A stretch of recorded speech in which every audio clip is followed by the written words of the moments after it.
ધારાસભ્યોની જમીન એને થઈ જાય છે, પરંતુ આ જે ખેડૂતો છે તેના ખેતરમાં વીજ થાંભલા નાખી દેવામાં આવે છે. હવે આ જ મુદ્દાને લઈ કોંગ્રેસ નેતા લાલજી દેસાઈ બરાબરના ભડક્યા છે અને હવે આકરા પ્રહારો કર્યા છે. શું છે સમગ્ર મામલો, તેના વિશે વિગતે ચર્ચા કરીશું. નમસ્કાર, આપ જોઈ રહ્યા છો નિર્ભય ન્યૂઝ. હું છું આપની સાથે પ્રથમ મોદી. ગુજરાતભરમાં અત્યારે કોંગ્રેસ દ્વારા જે વિરોધ પ્રદર્શન કરવામાં આવી રહ્યા છે, ખેડૂતોના નામે રાજનીતિ નથી કરતા, અમે તો ખેડૂતોના મુદ્દે અવાજ ઉપાડીએ છીએ જેવા નિવેદનો હવે કોંગ્રેસ નેતા દ્વારા આપવામાં આવ્યા છે.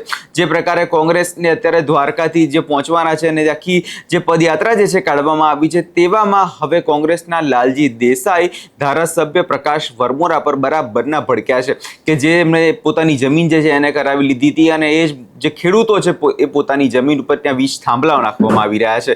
હવે આ મામલાને લઈ વધુમાં લાલજી દેસાઈ દ્વારા શું કહેવામાં આવ્યું છે, એકવાર એ સાંભળી લઈએ. કંપની છે, ફેક્ટરી મેં જોઈ છે નહીં એ નો હાલે ધાલે શું કામ 150 કિલોમીટર એને ખોડલા પાડવાના પગ પેલા કરવાના. આમાં ઘણા બધા જે બધા નામ આપે અલગ અલગ લોકો, મારે તમને હવે અરવિંદભાઈ છે ગામના, આ બધા શું એટલે મને કહું, અમારી યારે ગઈકાલે કિશોરભાઈ સારાયા વાળા એ કિશોરભાઈ હાલતા, કિશોરભાઈ ફેક્ટરી ગયો, 250 કરોડની ફેક્ટરી છે. હવે કિશોરભાઈ કઈ જરૂર થઈ હાલવાની? એમણે ચોક્કસ પ્રકારનો ખેસ પહેરેલો હતો, તો એમણે ખેસને ઘરે લઈને મૂકી દીધો કે એ તેલ પીવા ગયો. મારે મારા ગામની લડાઈ લડવી છે. આવી બહાદુરી ખુમારી ગામ માટે, સમાજ માટે चाहिए જોવે. જ્યાં સુધી આપણે, અને હું તમને એટલું ખાતરી આપું કોંગ્રેસના એક કાર્યકર તરીકે, હું અલગ અલગ રાજ્યોમાં જઉં છું, સરકારોને ખખડાવીને તેલંગાણા જવું તો પણ કહું છું કે જેથી ખોટો નિર્ણય કર્યો ને ત્યારે બીજા કોઈ સામે આવે કે ના આવે, હું તો સામો આવીશ. કોંગ્રેસની સરકાર હોય તોય આવીશ. કારણ કે લડાઈ ખેડૂતોની છે, લડાઈ ખેત મજૂરોની છે, લડાઈ પશુ પેદા કરનાર લોકો મરીને તૂટી જાય. તમને યુવાનોને કે 2013 નો કાયદો વાંચો મિત્રો. 2013 નો કાયદો એવું કે છે, વડીલો કાયદો કે છે કે કોઈ પણ લાઈન કાઢવી હોય તો પહેલા ગામની અંદર જઈ અને કલેક્ટરે જનસુનવાઈ ગોઠવવાની હોય, ગામના ચોરે ગોઠવવાની હોય અને પૂછવાનું હોય કે ગામ લોકોની સહમતિ છે કે નહીં. તમારા ગામ વાળાએ સહમતિ આપી દીધી છે? તમે સહમતિ આપી છે? કાયદાનો ભંગ કરે છે. કલેક્ટરનું કામ કાયદાની રખેવાળી કરવાની હોય. આ મંત્રી સંત્રી ઉપર બેઠેલા એનું કામ છે કાયદાનું રક્ષણ કરવાનું. કાયદો ઘોડીને પી જાય, પરિપત્ર કાઢે કે અમે કલેક્ટર તમને ત્યાં બોલાવે ઓફિસે, કલેક્ટર તમને ઓફિસે બોલાવે. કાયદો કે છે કલેક્ટરે ગામમાં હોવાનું. બીજું કાયદાની બીજી લાઈન છે, 80% લોકો ખાનગી પાવર કોઈ પણ હોય પ્રોજેક્ટ ખાનગી કંપનીનો, તો 80% લોકો સહમતિ બતાવે તો જ પ્રોજેક્ટ થાય. અને સરકારી પ્રોજેક્ટ હોય, સરકારનો હોય તો 70% લોકોની સહમતિ. તમારું ગામ સહમત થઈ ગયું છે? કાયદો ઘોડીને પી ગયા છે. ત્રીજું, કાયદો કે છે કે બજાર ભાવના 4 ગણા આપવાના. અને આપણા પેલા જીતુભાઈ લોલીપોપ ભાઈ કે છે અમે પહેલી વખત એવો નિર્ણય કરીએ છીએ કે બજાર ભાવના 2 ગણા આપશું. પણ તમને કોને કીધું આ નિર્ણય કરવાનું? કાયદો કે છે 4 ગણા આપવાના. તમારે અડધું અજાણી અંબાણી માટે હજુ રાખવું છે, તમારો વચ્ચે ભાગ રાખવો છે. હે ભાગ જ છે. અને તમને એ કહું મિત્રો, આ ભાગ એટલે કેવો ભાગ તમને કહું. અમારામાંથી 1-2 મિત્રો છે, હું નામ નહીં આપું, કંપનીના જે કોન્ટ્રાક્ટરો હતા, અને તમને બધાને પણ કહું છું કે કોન્ટ્રાક્ટર એ કોઈ પણ પાર્ટીનો હોય, કોઈ પણ હોય. હું હમણાં એક જણાને કહેતો હતો ભાઈ આપણે આગળ, તો મને કે લાલજીભાઈ ત્યાં માણસ બહુ નહીં આવે. મેં કીધું કેમ નહીં આવે આગળ જતા? મને કે એમાં રિલાયન્સનો વિસ્તાર આવે છે. એટલે ગુલામીનો આ શરૂઆત થઈ ગઈ કે ના થઈ ગઈ? જ્યાં રિલાયન્સનો વિસ્તાર આવે છે ત્યાં માણસો વિરોધ કરવા નહીં નીકળી શકે. કેમ નહીં નીકળે? તો કે નાના મોટા કોન્ટ્રાક્ટ બધાએ લીધેલા હોય ને. અલા કોન્ટ્રાક્ટ તો ગામના 5% લોકોએ લીધેલા હોય, ગામના પૈસા વાળા લીધા હોય. આપણે ખેડૂત બધા રિલાયન્સના કોન્ટ્રાક્ટર છીએ, પણ દબાવે છે કોણ? વચ્ચેના દલાલો. અને કંપનીઓ આ જ કરવાની છે. તમને ડાયરેક્ટ નહીં, પેટા કોન્ટ્રાક્ટ, પેલો કોન્ટ્રાક્ટ એમ કરીને 5-10% લોકોને હાચવી લેશે. એ 5-10% લોકો તમને દબાવશે અને ગામમાં ડખો ન થાય એટલે તમે પડતું મૂકશો. એવી રીતે ગામો ગુલામ બનશે. આ વિસ્તારમાં કે લોકો બહાર નહીં નીકળે કારણ કે રિલાયન્સનો વિસ્તાર છે. તો હું જે ચિંતા શરૂઆતમાં કરી, 5.5 લાખ હેક્ટર જમીન ત્યાં આપી છે. અહીં આખું કેટલા કિલોમીટર લાંબુ છે અદાણીભાઈનું, અંબાણીભાઈનું, બધાનું. અંબાણીનું છે ને વધારે તો અહીંયા તો રિલાયન્સ તો જામનગર દ્વારકા સુધીનું કેટલા? 4000 હેક્ટર એકર. એક પટ્ટો છે હો. તમે મેં તપાસ કરી તો એનો એક બીજો પટ્ટો છે જે એ જુદો પાછો હમણાં પેલું જંગલી જાનવરો રાખવા માટેનો જુદો જે પેલા નરેન્દ્રભાઈ કાચુમરો ફોટો નતો પડ્યો એ જુદો. હે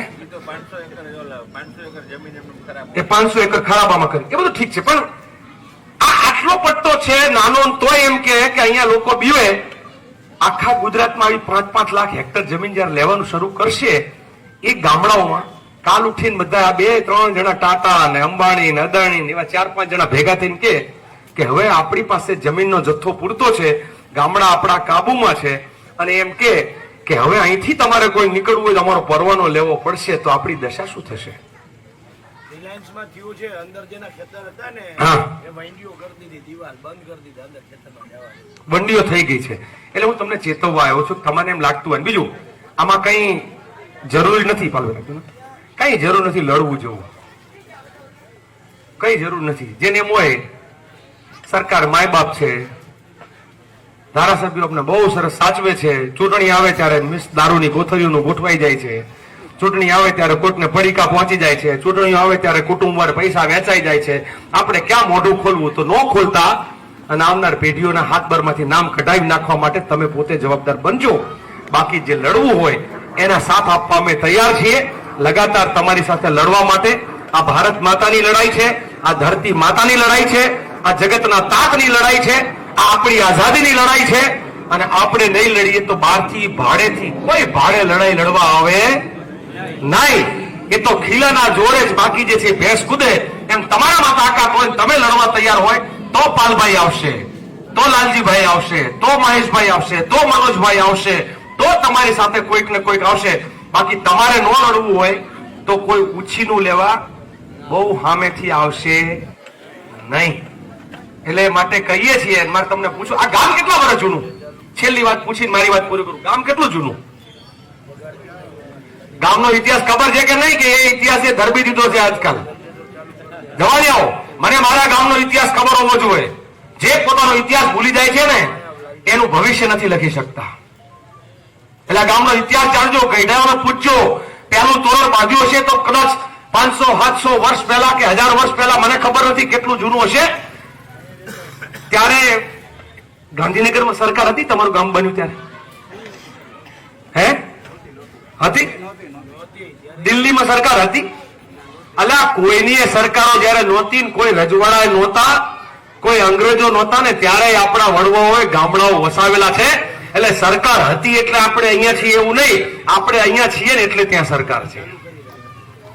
આ ગંગા ઉલટી છે.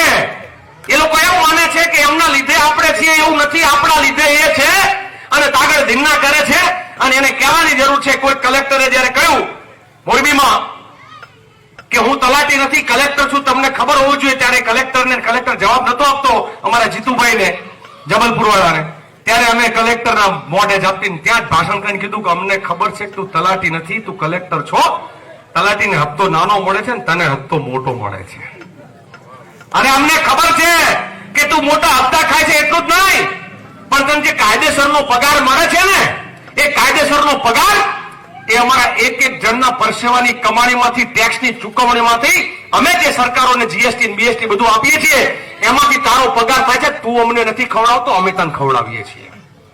આટલી આપણે ખબર હોવી જોઈએ. એટલે માલિક અમે છીએ, તું નહીં. તું અમારો નોકર છો. તલાટી હોય કે કલેક્ટર હોય, અંતે એ જનતાનો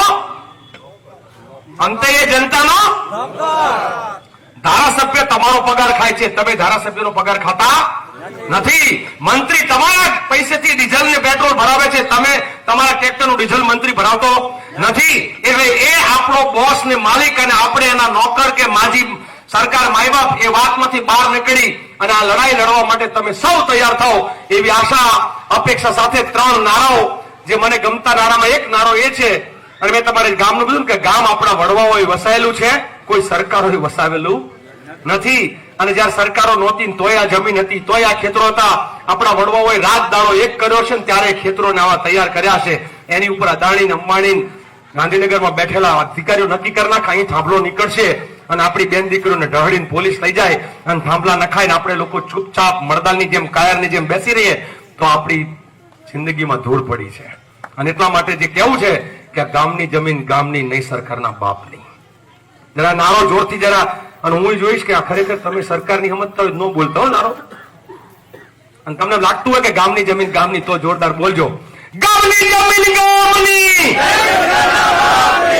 આમાં 50% સરકારના બાપની સમજે છે, મોઢામાં મગ ભર્યા છે, બોલતા નથી.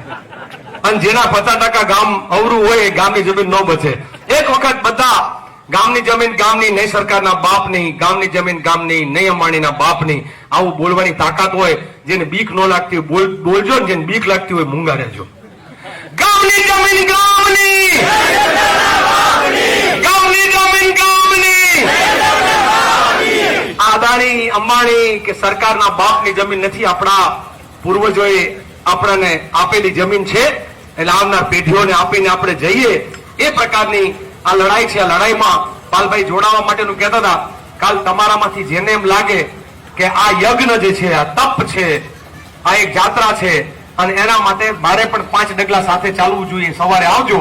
અને જેને નાના ઓટલા ભાંગવાથી પાંગઠું તોડવાથી કામ પતી જાય છે, તો એ લોકો ઘરે રહેજો. આપ સૌનો આભાર, ધન્યવાદ. જય હિન્દ, જય જવાન, જય જવાન, જય જય જય જય જય જવાન, જય જય જય જય જય જવાન. અને હાજો કહું, હું ગામો ગામ પાણી માપું ગામનું, મને અડધું પાણી મોરું લાગે. બધા એક વખત હાથ ઊંચા કરીને જય જય જય જય જય જવાન કહું તો જય કિસાન, જય કિસાન. નાભીમાંથી અવાજ આવવો જોઈએ. અમે રાત દિવસ બોલીએ છીએ, તોય અમારો અવાજ જે છે દબાતો નથી. તો તમે કોનાથી દબાવશો? એક વખત જોરથી જય કિસાન, જય કિસાન. તમારે બોલો, જય જય જય જય જય જવાન. આ અદબ પલાટી ખોલો, નકે મરી જાઓ. આમ નામ રહેશો તો આગળ ટટ હજુ બીક લાગે એમ લાગે છે. હાથ ખોલીને બધાને હાથ ઊંચા. જેના હાથ ન ઊંચા હોય હું સમજુ છું કે હજુ એ ગુલામીનો શિકાર છે. જય જય જય જય જય જવાન, જય જય જય જય જય જવાન. કાલે હવારે આવવાના ગામવાળા મૂકવા માટે બીજા ગામોથી કે નહીં આવવાના? આવવાના ને? આ આવવાના કીધું એટલે એક વાત મારે એટલે કેવી છે યાદ કરાવવા માટે, ખાલી અમને રાજી કરવા આવવાના એમ ના બોલતા. એક વખત એક નરેન્દ્રભાઈ છે ને એક ડાયરામાં ગયા, અને ડાયરામાં કલાકારો સામે હતા. કલાકારે નરેન્દ્રભાઈના વખાણ કર્યા. આ વખાણ જોરદાર કર્યા એટલે નરેન્દ્રભાઈ ખુશ થયા. તો કે 5 ગામ આપ્યા કલાકારે. ઓર આજકાલ કલાકારો જે પેલું બાકા ઝીકમાં જે જેમ તેમ બોલે છે એવું નહીં, ટેક્સ નું બેક્સ નું એ નથી કીધું. કલાકારે વખાણ કર્યા તો નરેન્દ્રભાઈ કે 10 ગામ, પેલા બહુ વખાણ કર્યા કે 15, 25, 30 એમ કે 36 ગામ. નરેન્દ્રભાઈ આવી ગયા મૂડમાં. 36 ગામમાં કલાકારોનો ભેટ આપ્યા. આ પેલા કરોડ 2 કરોડ ની ચર્ચા નથી પડતો. 36 ગામ આપ્યા. હવાર પડી, રાતે બધા હુઈ ગયા. હવાર પડી, કલાકાર ગયા નરેન્દ્રભાઈ ઘરે કે નરેન્દ્રભાઈ તમે રાતે જે 36 ગામ મને આપવાના કીધા, 36 ગામ કે ઈ તો આપો કે હું લેવા આવ્યો છું. કે ગાડા આમાં લેવા દેવાનું ક્યાં આવે કે મને સારું લાગે તું બોલતો હતો ને તને સારું લાગે હું બોલતો હતો. એટલે તમે ગામમાં એવું ન કરતા કે લાલજીભાઈ તમે અમને મોજ કરાવી, અમે તમને મોજ કરાવી. એવું નહીં. આપ સૌનો આભાર, ધન્યવાદ. હવે અહીંયા તમે જે રીતે લાલજી દેસાઈને સાંભળ્યા મુદ્દે તમારો શું અભિપ્રાય છે અમને કમેન્ટ કરી ચોક્કસથી જણાવજો. અને અમારી ચેનલ નિર્ભય ન્યૂઝને લાઇક, શેર અને સબસ્ક્રાઇબ કરવાનું ભૂલશો નહીં.